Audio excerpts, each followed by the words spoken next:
저희가 지금 하삽이 하나님의 사랑을 받는 비결 22번째인가요? 23번째 우리 하삽이 23번째 비결입니다. 특별히 다윗의 생애를 통해서 하나님께서 다윗이라는 사람을 얼마나 사랑하셨는지 내 마음에 꼭 드는 사람이다 라고 하셨는데, 이왕 한 번 사는 인생인데 이렇게 다윗처럼 하나님 마음에 꼭 드는 삶을 살았으면 좋겠다 싶어서 다윗의 생애를 추적하고 있습니다. 특별히 우리 시편 23편 우리가 오늘은 3절을 핵심절로 볼 텐데 같이 한번 1절부터 마지막 절까지 한 절씩 교독합니다. 여호와는 나의 목자시니 내가 부족함이 없으리로다. 그가 나를 푸른 초장에 누이시며 쉴 만한 물가로 인도하시는도다. 내 영혼을 소생시키시고 자기 이름을 위하여 의의 길로 인도하시는도다. 내가 사망의 음침한 골짜기를 다닐지라도 해를 두려워하지 않을 것은 주께서 나와 함께 하심이라. 주의 지팡이와 막대기가 나를 안위하시나이다. 주께서 내 원수의 목전에서 내게 상을 베푸시고 기름으로 내 머리에 바르셨으니 내 잔이 넘치나이다. 나의 평생의 선하심과 인자하심이 정녕 나를 따르니 내가 여호와의 집에 영원히 거하리로다. 아멘. 오늘 3절 제가 다시 읽어드립니다. 내 영혼을 소생시키시고 자기 이름을 위하여 의의 길로 인도하시는도다. 아멘. 우리 지난 시간에 우린 하나님의 양들로 살아가는 존재들이다. 그러니까 다른 사람들은 몰라도 우리는 목자가 필요하다라고 말씀을 드렸습니다. 다른 동물들은 아무리 작아도 자기를 보호할 수 있는 무기가 있는데 양은 자기를 보호할 수 있는 무기가 없다. 그렇죠? 그래서 세상에 나가면 악한 영들이 우리를 그냥 두지 않는다. 그러니까 예수 믿지 않는 사람들은 그야말로 뭐가 해도 잘 되든지 말든지 그건 우리가 상관할 바가 아니지만은 뭔가 나보다 더 악하게 사는 것 같은데도 잘 풀려나가는 것 같고 그런 대로 되는 것 같은데 왜 이렇게 나는 안 되는가? 중요한 것은 내 능력이 아니라 나의 목자와의 관계가 내 어떻게 되어 있는가. 그래서 하나님이 나를 푸른 초장에 누이시고, 그죠? 하나님이 나를 쉴 만한 물가로 인도해 주시는 분이시다. 그래서 오늘 이 3절도 원래 그 하나님이라고 하는 그분이 내 영혼을 소생시키시고 그분이 자기 이름을 위하여 의의 길로 인도하시는도다. 그래서 He restores my soul. He leads me in the paths of righteousness for His name's sake. 하고서는 하나님께서 나를 영혼을 소생시켜 주시고 하나님의 이름을 위하여 나를 예 길로 인도하시는도다 하는 이 부분을 가지고 처음엔 영혼 소생이라고 제목을 정했어요. 그러다가 좀 더 구체적으로 영혼이 안녕하십니까? 당신 영혼 안녕하십니까? 라는 제목을 한번 말씀을 보기 원합니다. 우리 옆 사람 보면서 영혼이 안녕하십니까? 네. 문제는 자신의 영혼이 안녕한지 안녕하지 않은지도 모르는 게 문제입니다. 여러분, 영혼이 없는 사람처럼 살고 있더라는 거죠. 특별히 예수 믿는 사람들은 예수 믿지 않는 사람들하고 다른 것이 있는데 바로 영이 살아있다는 것입니다. 세상 사람들은 혼은 살아있습니다. 그러나 영은 하나님의 생명으로만이 살 수 있는 것이기 때문에 우리 예수 믿는 사람들은 영혼이 건강해야 됩니다. 우리 인생을 살면서 우리는 여러 가지 상황 속에서 이 영혼이 불안하고 영혼이 죽어가는 상황을 경험할 수 있습니다. 왜요? 오늘 본문을 보세요. 내 영혼을 소생시키시고라고 했잖아요. 그럼 지금은 어떤 상태였다는 거예요? 소생되어야 될 필요가 있는 상황. 여러분 혹시 심장 소생 심폐술 보신 적 있어요? 심장이 점점점 멎어가면 어떡하죠? 크림 같은 거 발라갖고 어떻게 해요? 여기다 대고 팡 하잖아요. 그럼 여러분 그게 필요한 사람한테는 그거 해야 되는 거 아니에요? 여러분 지금 심장이 잘 뛰고 있는데 해가지고 어떻게 해요? 이거 갖다 대면 여러분 어떻게 하시겠어요? 안 되잖아요. 그죠? 그러니까 내 영혼을 소생시키시고 라고 하는 말은 그럼 영혼이 소생될 필요가 있는 상태도 있다 없다? 있다.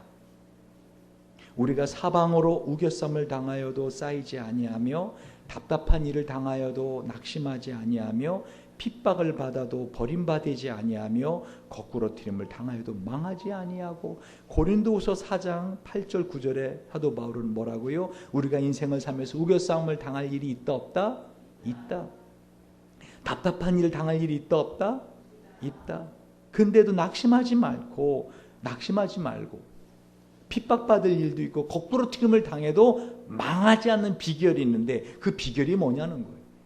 여러분 예수 믿는다고 모든 것이 만사형통하지 않습니다. 그런데 인생을 살다가 이렇게 우겨쌈을 당하고 어떻게 할 수가 없는, 근데 쌓이지 않아요.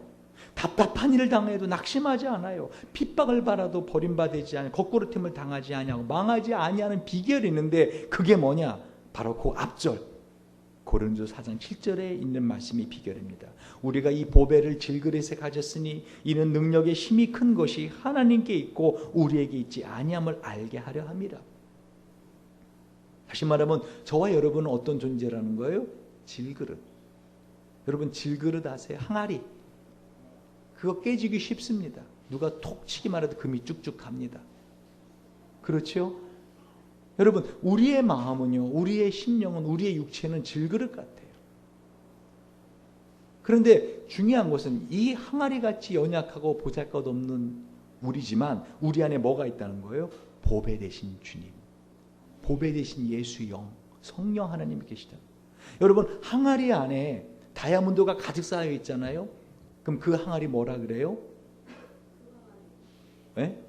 보석 항아리라 그래요. 그 항아리 안에 똥이 가득 쌓여 있잖아. 뭐라 그래요? 똥 항아리. 항아리는 똑같은데 그 안에 뭐가 담겨 있느냐에 따라서 항아리의 가치가 달라집니다. 저희 여러분 안에는 뭐가 있어요? 예수 영, 성령의 영이 계시더라는 거예요. 그러니까 내 힘으로, 이 질그릇 같은 내 힘으로 뭐 해보려 그러면 어떻게 해요?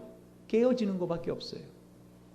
우리의 마음을 금이 쫙쫙 가도록 하는 아픔의 말밖에 우리는 들을 게 없고 세상에 나가면 박살나는 일밖에 없는 거예요. 이리 깨지고 저리 깨지고. 한마디로 하나님이 내 영혼을 소생시키시고 He restores my soul. 그가 내 영혼을 소생시키시고. 이 교회는요, 교회는 매주 영혼을 소생시켜주는 병원이 되어야 된다고 저는 생각해요. 근데 문제는 나는 건강한데요. 그러면 이거 할 필요 있어 없어요?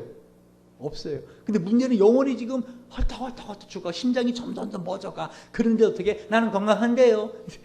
그러면 이거 왜 해요? 하면 이러는다고요. 무슨 말인지 이해 가세요? 여러분이 지금 자신의 영혼이 어떤 상태인가는 자신만이 알아요. 지금 내 영혼이 어떤 상태인가? 내 영혼이 어떤 상태인가? 내 영혼이 숨이 허덕거리고는 소생이 되어야 될 상태인가? 아니면 건강한 상태인가? 우리 본문은 이같이 우리 영혼을 소생시켜 주시는데, 하나님이 우리 영혼을 소생시켜 주시는데 그 이유가 뭐냐? 뒤에 부분을 보세요. 오늘 결론부터 말씀을 듣고 구체적으로 어떻게 하느니 우리 영혼을 소생시켜 주시는가를 봅시다. 자, 내 영혼을 소생시키시고 자기 이름을 위하여 의의 길로 인도하시는도다. 한마디로 말하면요, 여러분의 영혼이 왜 죽어가는지 아세요? 여러분 예수 믿는 사람은, 예수 안 믿는 사람들은 it's okay. 자신의 능력으로 살아가요. 근데 예수 믿는 사람들은 이 영혼이 죽어가면 다 죽어갑니다. 영혼이 살아나기 시작하잖아요. 신기하게 얽혔던 실타래가 풀리듯이 모든 일이 술술술 풀리기 시작해. 그래서 어떻게 해요? 사랑하는 자여, 내 영혼이 잘됨 같이 내가 모든 일에 강건하고 형통하기를 내가 원하노라. 이 순서가 안 바뀌어요. 일단 내 삶을 좀 편안하게 해달라니까요. 내가 원하는 거 기도응답부터 해달라니까요. 그러면 내가 어떻게 해요? 그러면 내가 내 영혼이 소생되겠습니다. 근데 하나님은 이 순서를 안 바꾸세요. 순서를. 보세요. 영혼이 소생되는 데 있어서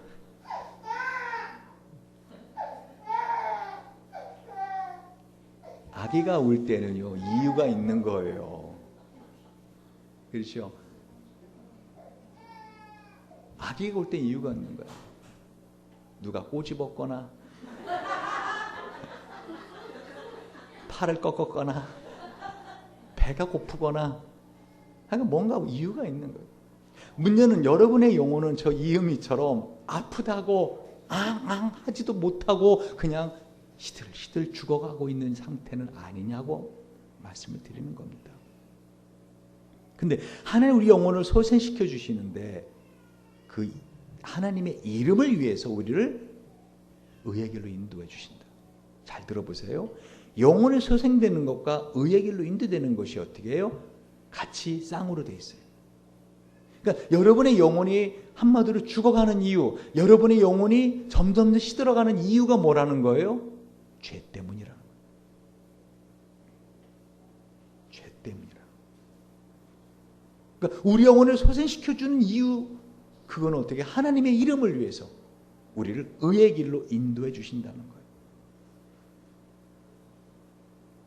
여러분, 성경에서 저는요, 하나님이 정말로 무서우신 분이다 라고 제 소름이 쫙 끼칠 때가 있는데 어떤 말씀인가 하면은 이번 주 금요일부터 시작되는 지난주 다니엘서를 제가 읽으면서 하나님 정말 무서운 분이시다.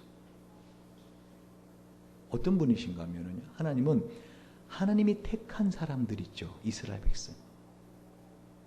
그들이 계속 죄를 짓습니다. 회개하지 않아요. 그러자 하나님이 바벨론이라는 나라를 들어서 어떻게 해요? 이스라엘을 치십니다. 여러분, 인류의 역사는 하나님이 운행하시는 역사예요.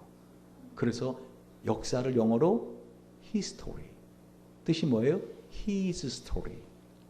하나님의 이야기예요. 예수님의 이야기예요. 근데 이 바벨론이 이스라엘을 침공해 들어와서 어떻게 하는지 아십니까? 이번 주 금요일에 들으신 분들 기억하실 거 아니에요.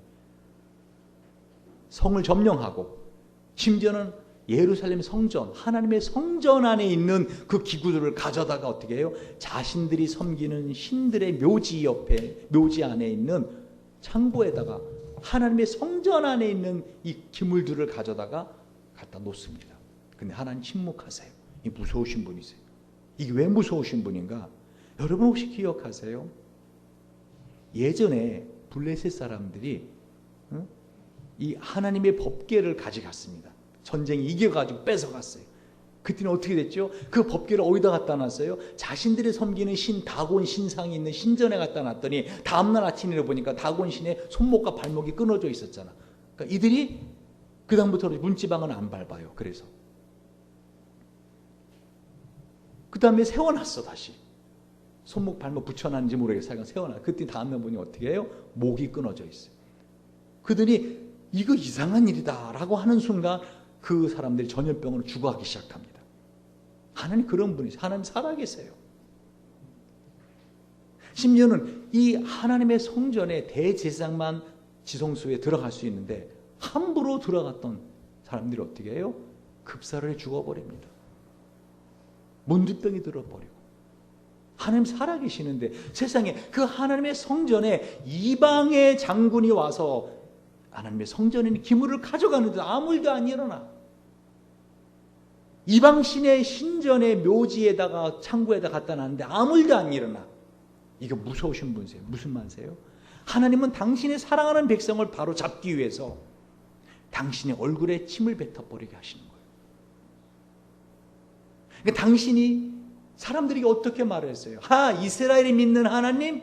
아이고 뭐 별거 없네. 우리가 그 신전에 들어갔고 다 예루 성전에 뺏어온 거야 이거. 아니, 신이 살아있다면은 뭐 옛날에 바다를 갈랐어? 그 신이 어디 갔나 보네. 죽었나 뭐야 이게. 그런 모욕을 듣는데도 하나님 침묵하고 계세요. 여러분 하나님 저와 여러분을 얼마나 사랑하는지 아세요? 여러분이 힘들어할 때요, 하나님 더 힘들어하세요. 그런데 그 힘든 거를 견디시면서도 우리가 원하는 걸 안 해주세요. 왜? 우리를 돌이키게 하시려고. 우리를 돌이키게 하시려고. 그러니까 오늘 본문에 보면은 하나님 우리 영혼을 소생시켜 주시는데 어떻게 소생시켜 주신다고요? 자기 이름을 위하여 의의 길로 인도해 주세요. 한마디로 여러분의 삶에 있어서 뭔가 답답하잖아요. 여러분의 심령에서 답답하지 않. 그러면은 그 영혼이 지금 어떤 상태라는 거예요? 답답한 상태라는 거예요. 여러분 몸이 아프잖아요. 그 영혼과 몸은 딱 붙어 있어요. 아, 근데 육체 운동을 안 해서 그래요. 이게 미련한 사람이에요. 영혼이 육체까지도 관할합니다. 아멘. 만약에 육체가 아픈데 그게 마음이 전혀 괜찮아, 편하지, 뭐 괜찮아, 나는 원래 하나님 앞에서 이렇게 좀 연약한 몸을 가졌으니까, 그러면 영혼이 강건한 거예요. 근데 마음이 힘들고 짜증나, 아픈 것 때문에. 그럼 어떻게 해요? 영혼이, 하나님이 너의 영혼의 상태가 어떤가를 보여주시기 위해서 아픔을 통해서 끊임없이 메시지를 보내주고 있는데 우리는 그걸 모르고 그냥 죽어가더라는 거예요. 싫어. 그러면 우리가 의문 갖는 게, 그러면 내 영혼을 소생시켜 주시는 결국은 하나님의 이름을 위해서네, 하나님의 명예를 위해서네. 다시 말하면 세상 사람들이 저 사람이 믿는 하나님이래, 저 사람이 하나님 예수 믿는데 예수 별거 아니네, 믿어봤자. 그러니까 하나님이 그 이름의 명예를 위해서 우리를 도와주시겠다는 거예요. 제가 가끔 설교를 하면서 여러분 이걸 이해하고 있나? 라고 제가 의심될 때가 종종 있어요. 여러분 정말 이해 안 될 때가 어떤 때인지 아십니까? 이해하고 있다고 생각할 때예요. 제가 여러분 눈빛을 보니까 이해하는 분이 별로 없어요. 지금. 이게 무슨 말인가 잘 들어보세요. 내 영혼을 소생시켜 주시는데, 그건 내 죄 때문에 내 영혼이 죽어가고 있는데, 하나님 나의 죄를 용서해 주시는데, 내 죄를 용서해 주시는 게 나의 어떤 행위가 아니라 하나님의 이름을 위해서 나를 의의 길로 내 죄를 용서해 주시고 나를 인도해 주심으로 내 영혼을 소생시켜 주신다는 거예요. 이걸 어떻게 설명할까 생각하다가 좋은 예가 있다. 지금 다윗이 뭘 깨달았는가를 좀 설명해 주려고 그래요. 다윗이 뭘 깨달았는가. 여러분, 이웃집의 아이가 한마디로 영 딴 길로 나가 아주 못된 짓을 해. 그때 경찰서 잡혔어. 그럼 여러분 어떻게 하죠? 응? 이종원 집사님, 이웃집 아이가 영 못된 짓 해서 경찰 잡혔다는 소리를 들었어. 어떻게 하실 거예요? 뭐 어떻게 해? 그거 많은 거지 그냥. 아이고 안 됐네. 그죠? 젊은 놈이 그래 벌써부터 경찰서 드나들고 아이고 교도소 가갖고 호적이 빨간 줄이나 가지 않으면 좋겠네. 그걸 끝이죠. 범죄자 안 됐으면 좋겠네. 근데 만약에 자신의 자식이 경찰 잡혔다는 소식을 들었어. 그럼 어떻게 해야 돼요? 쫓아가야 되지 않아요? 그렇죠?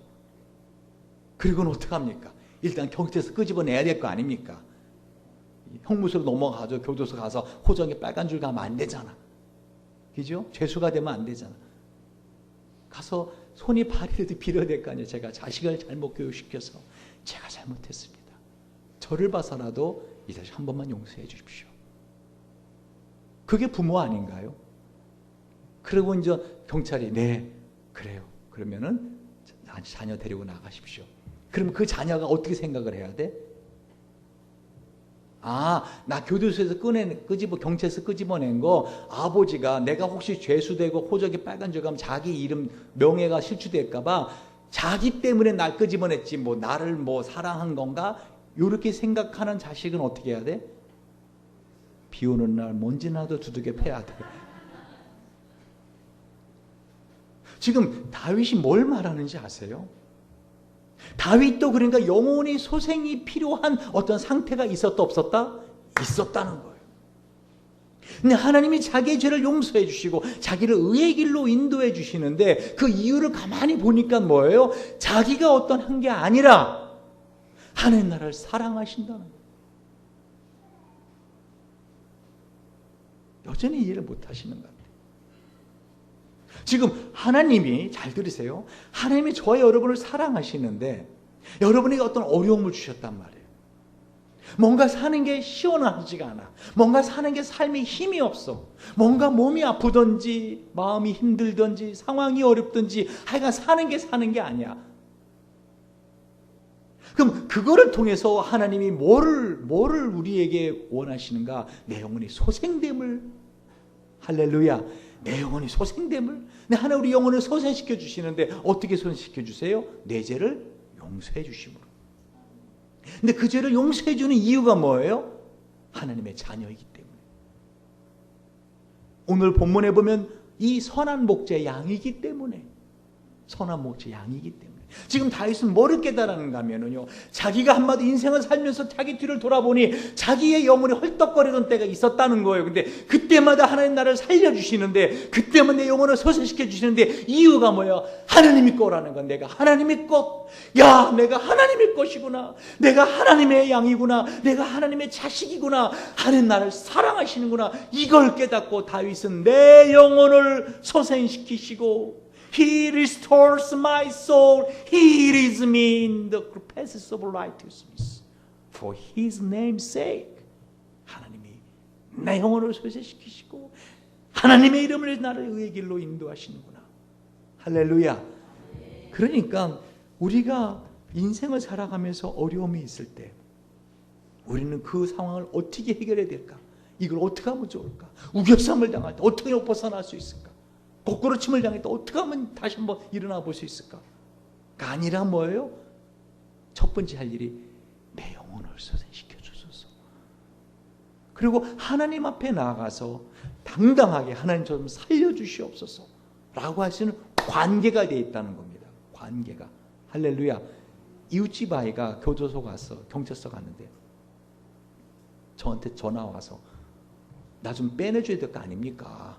이웃집 아이가 나 좀 살려줘야 될 거 아닙니까? 그럼 여러분 뭐라 그래요? 저는 잘못 거셨습니다 하고 끊으면 되는 거야. 지금 다윗이 뭐를 말하는가 아시겠어요? 다윗이 인생을 돌아보면서 노후에 시라 그랬잖아요. 야, 내가 하나님과 이런 관계구나.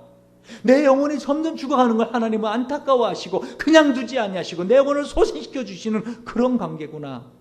세상 사람들은요, 그들의 영혼이 환경이나 관계에 죽어갈 때 그것을 소생시켜 줄 수 있는 하나님이 안 계시기에 그들을 죽어가거나 그 죽어가는 과정이 너무나 힘들다고 스스로 목숨을 끊어버리는 그런 사람들입니다. 서울가정법원 조정위원인 김영희 씨가 쓴 만남, 사랑, 그리고 헤어짐이라는 책을 보면은요, 우리나라가 하루에 400쌍씩 이혼하고 있는 거 아십니까? 매일 400쌍씩. 하루에 43명씩 자살을 하는 나라가 우리나라입니다. 이혼율이 세계 1위요, 자살률도 세계 1위입니다. 그 책을 보면은요, 얼마나 많은 사람들의 영혼이 지금 시들시들 죽어가고 서로 상처를 주고받는지 몰라요. 6살, 4살 아들과 딸을 둔 35살 가정주부입니다. 39세 남편은 9년 동안 다니던 직장에서 7개월 전에 정리해고되었어요.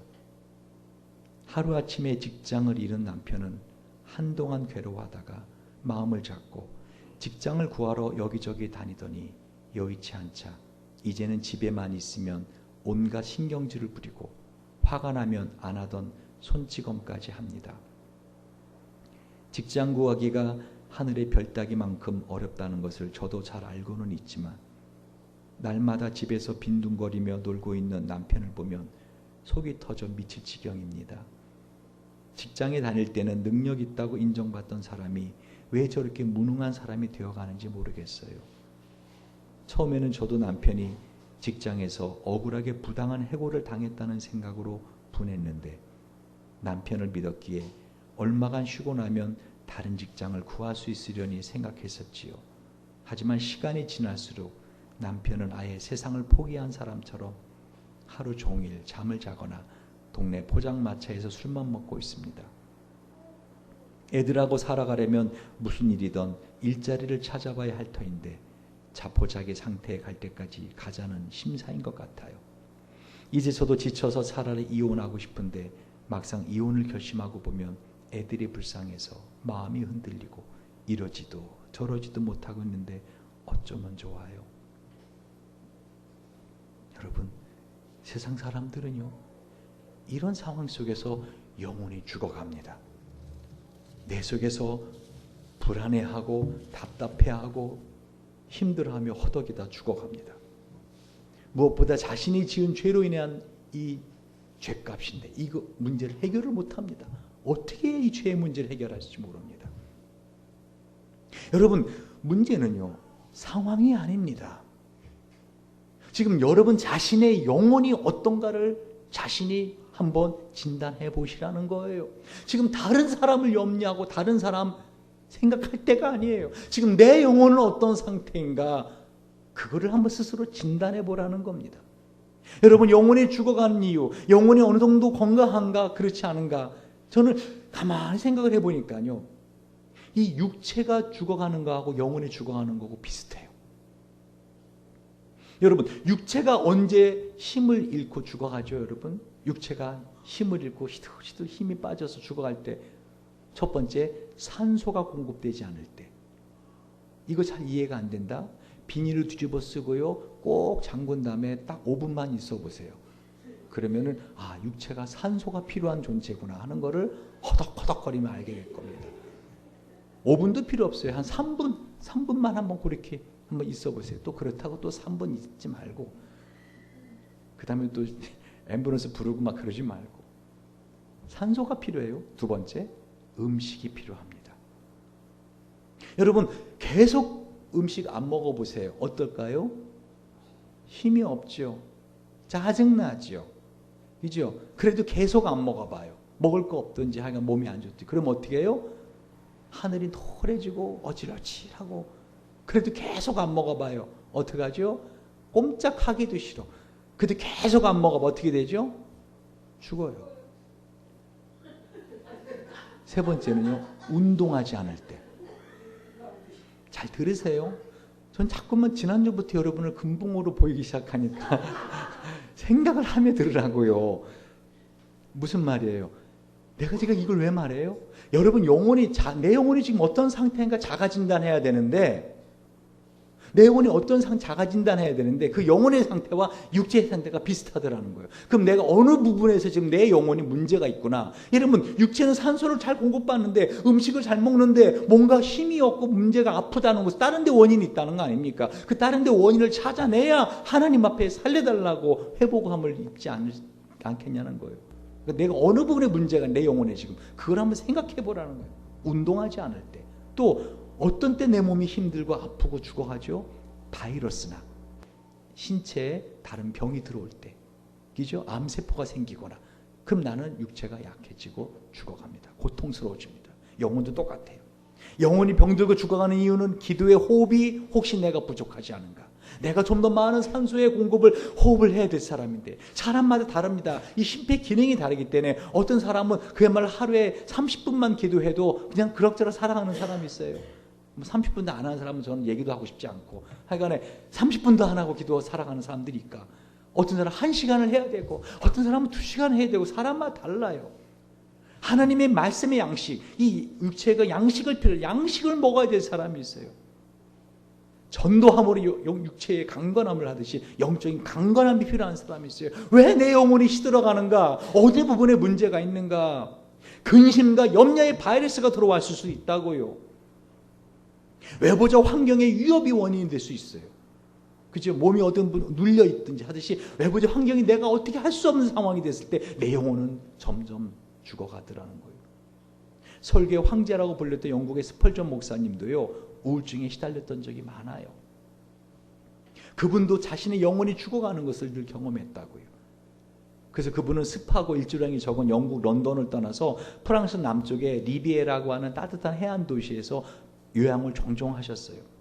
이 스펄전 목사님이 한 편지에서, 제가 제일 좋아하는 분 중에 한 분인데, 제가 처음에 영국 유학 갈 때 이 스펄전 목사님의 설교를 연구하고 싶어서 갔다가 캠벤 몰간 목사님의 도를 딱 반해가지고, 근데 캠벤 몰간 목사님 하려다가 엉뚱하게 이쪽으로 이렇게 좀 하나님께서 인도하셔서 이렇게 주체사상하고 상담학하고 막 선교학하고 이런 쪽으로 하게 됐는데, 어쨌든 이 스펄전 목사님이 이런 편지를 썼어요.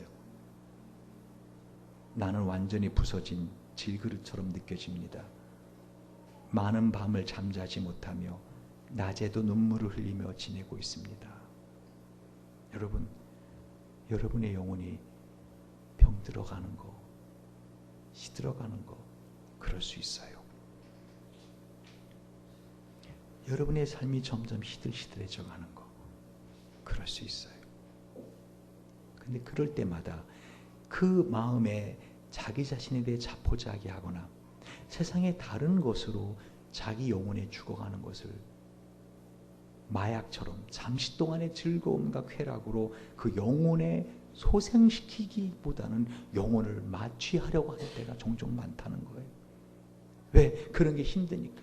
술을 마시고 게임을 하고 스마트폰을 가지고 끊임없이 누군가와 대화를 해야 되고, 여러분의 아픔에 관심도 없는 사람한테 뭐 계속 크크근 머리 크크기 많은지 크크흐흐 그냥 계속 날려버립니다. 잠깐 마비 상태죠. 영혼이 소생되지는 않아요. 여러분, 심리학자들이 하면 인간은 끊임없이 자기 자신과 대화하는 거 아십니까? 다른 사람하고 대화할 때 남자 여자가 좀 차이가 나지만 평균적으로 1분당 영어 단어로 150단에서 200개의 단어를 말해요. 근데 내 속에서 내 마음속과 대화할 때 1분당 1300개의 단어를 떠올립니다. 계속 대화해요. 여러분, 혹시 어떤 사람이 나에 대해서 어떤 생각을 갖고 있을 때 그 사람이 말을 안 해도 느껴지는 거 없어요? 이 사람의 생각의 힘은 무섭습니다. 지금 여러분 영혼이 죽어가는데 이유를 지금 제가 말하고 있는 거예요. 그 상황이 어떤 상황이든지 간에 가장 중요한 것 중에 하나가 여러분의 영혼이 죽어가더라는 거예요. 생물학과 인류학을 모두 공부한 피터 톰킨스, 크리스토퍼 버드 두 분이 쓴 책이 있어요. 식물의 정신세계. 전 이거 보고 깜짝 놀랐어요. 이 미국의 거짓말 탐지기 전문가가 백스터거든요. 이분이 이 식물에다가, 저런 나무 식물에다가 이 거짓말 탐지기는 뭐냐면 호흡이나 땀이나 이런 걸 가지고 측정하는 거예요. 거기다 대고선 어떻게 해요? 딱 생각을 한 거야. 화초에다가 거짓말 탐지기 연결한 다음에 이 백스터가 생각을 했어요. 성냥불로 잎사귀를 태워야지. 그랬더니 지금까지 가만히 있던 이 거짓말 탐지기가 욕동을 치기 시작합니다. 생물이요, 이 사람의 생각에 이 영향을 받고 깨닫고 자기가 성냥불로 태운다니까 겁이 나가지고 막 욕동을 쳐요. 하물며 식물이 그런데, 여러분 사람은요, 여러분이 칼로 누군가를 찔러 죽이지만 않았지요. 수없는 사람을 여러분이 계속 생각으로 말로 얼마나 그 영혼이 소생되지 못하도록 그 영혼이 죽어가도록 한지 아십니까? 특별히 자기 자신의 영혼이 1분당 1300단어나 생각하는 자기 자신이 자기 영혼을 갖다가 죽어가도 있도록 그냥 방치했다는 것입니다. 우리 영혼이 병들어 죽어가는 이유, 그것은 바로 여러분이 자기 자신에 대해서 영혼을 소생시키려고 하는 의도가 없었고 어떤 실행이 없었다는 거예요. 내 영혼아, 네가 어찌하여 낭망하며 어찌하여 내 속에서 불안하여 하는고, 너는 하나님을 바라라. 나는 내 얼굴을 도우시는 내 하나님을 오히려 찬송하리로다. 시편 42편의 기자는 자기 영혼에 대해서 말을 합니다. 내 영혼아, 내 영혼아, 네가 어찌하여 낭망하며 어찌하여 내 속에서 불안해하는고. 여러분, 지난 한 주간 동안 자신의 영혼에 대해서 이렇게 말을 걸어보셨습니까? 내 영혼아, 너 어찌하여 그 죄를 자꾸 지려고 하는고. 내 영혼아, 네가 어디에서 만족함을 얻으려 하는고. 내 영혼아, 네가 내 속에서 왜 불안해하는고. 여러분 자신의 영혼의 상태를 아셔야 소생됨을 경험할 수 있지 않겠습니까? 하나님이여 사슴이 시냇 물을 찾기에 갈급함같이 내 영혼이 주를 찾기에 갈급하나이다. 내 영혼이 하나님 곧 생존하신 하나님을 갈망하나니 내가 어느 때에 나가서 하나님 앞에 배울고 내 영혼이 성경에 많은 사람들이요 자신의 영혼이 어떤 상태인 걸 알고 내 영혼이 어떻게 해야 소생함을 입을까? 사도행전 3장에 베드로 사도는 19절에 이렇게 말합니다. 그러므로 너희가 회개하여 돌이켜 너희 죄 없이 함을 받으라. 이같이 하면 유쾌하게 되는 날이 주 앞으로부터 이를 것이요. 다시 말해 영혼이 소생함을 입으면 유쾌하게 된다는 거예요. refresh, 영어로 보면 refresh, 다시 소생함을 입더라. 자, 그럼 마지막으로 간단히 말씀드립니다. 어떻게 하면 내 영혼이 소생함을 입을 수 있을까? 가장 중요한 핵심적인 걸 두 가지를 말씀드립니다. 첫 번째는요, 내 영혼의 양식을 먹어야 돼. 내 영혼의 양식. 내 영혼이 힘들어갈 때 내 영혼을 살릴 수 있는 약을 먹어야 돼. 신약, 구약. 아시겠어요? 말씀을 먹어야 돼. 여호와 율법은 완전하여 영혼을 소성케 하고, 여호와 율법이 뭐를 소성케 해? 영혼을 소생케 하고, 여호와의 구는 정직하여 마음을 기쁘게 한다. 시편 19편 7절 8절. 할렐루야. 지난주에 양육반 하는데 우리 미영이가 눈물을 흘싹흘싹 하면서, 제 생에 아마 처음 이런 경험인 것 같아요 하면서, 사모님께서 그 카톡에 이 설교한 거를 일주일에 한 번 이상 다시 본다고 하잖아요. 미영이도 그렇게 이제 유튜브를 봤나, 교회 홈페이지로 들어와서 봤나, 하여간에 지난주 설교했던 거를, 지지난주지 그러니까 설교했던 걸 다시 저녁 때 봤다 그랬나, 미영아? 저녁 때 봤대요. 주일 예배 때는 깨닫지 못했는데, 주일 예배 때는 스쳐 지나갔는데, 그 설교를 통해서 자신을 갖다가 몇 년 동안 힘들게 했던, 자신을 그렇게 숨가쁘게 자신 영혼을 소생하지 못하도록, 그 영혼이 짓눌리도록 그 마음에 힘들게 했던 것에서 자유함을 얻게 되는, 그게 얼마나 감사하고 얼마나 감격스럽고 그런지 눈물이 쉴 수 없이 나는데, 새벽 5시까지 끊임없이 눈물이 나고, 끊임없이 하나님 앞에 눈물이 나는, 여러분, 영혼에 소생되는 비결이 다른 게 없다니까요. 제가 왜 그렇게 여러분 주중에 한 번이라도 좋으니까 다시 한번 말씀을 보세요. 말씀을 보세요. 듣고 실행하는 자는 복이 있나니 영혼이 소생함을 입을 것이요. 두 번째, 식사기도입니다. 여러분, 이 하나님의 말씀은 우리 영혼을 소생케 한다 그랬잖아.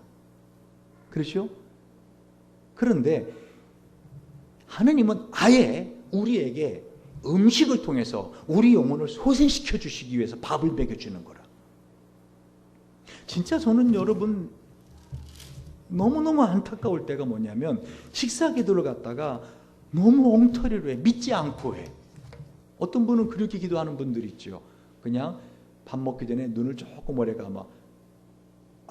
한 거야. 예전에 우리 진수가 어렸을 때 너 기도를 짧게 하니? 그랬더니 했다는 거야. 너 언제 했니? 그랬더니 Father, thank you.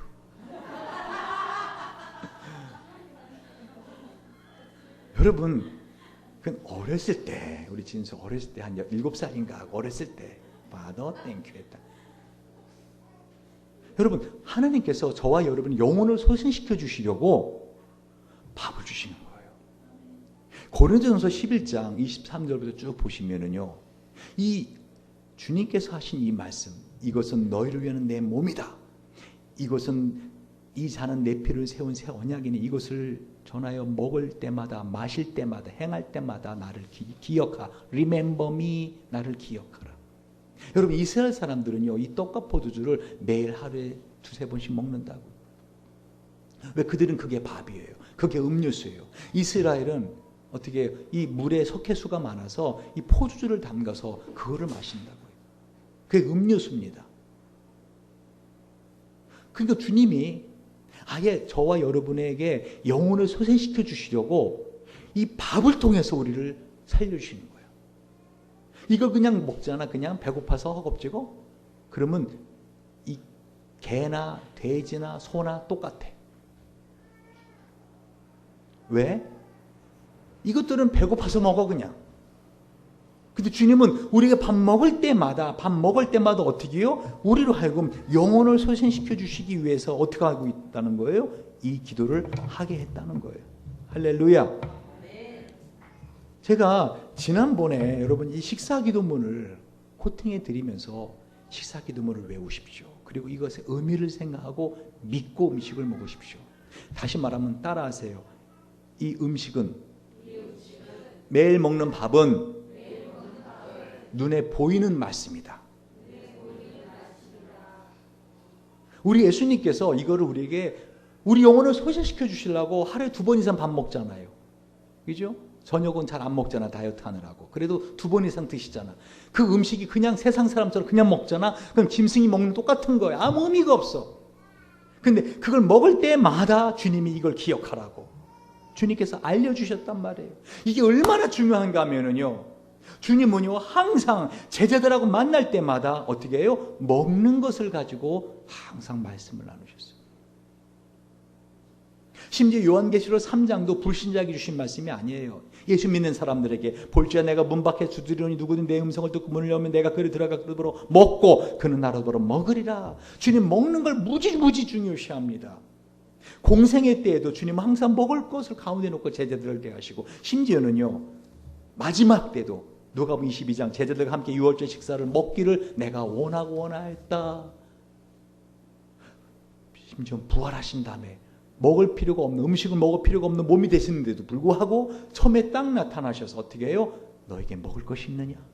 하고 생선을 갖다 드리자 그걸 드시면서 말씀을 하시는. 누가복음 24장에 보면 엠마오를 가던 2 제자가 하루 종일 주님 옆에 있었는데도 주님을 몰라보다가 이 시간이 급하면 이렇게 말이 꼬여. 잘 들으셔야 돼. 몰라보다가 언제 주님인 걸 알게 돼? 식사할 때 주님이 떡을 떼어 기도하시자 그 눈이 딱 밝아져. 예수님이시네. 그러자 착 사라지셔.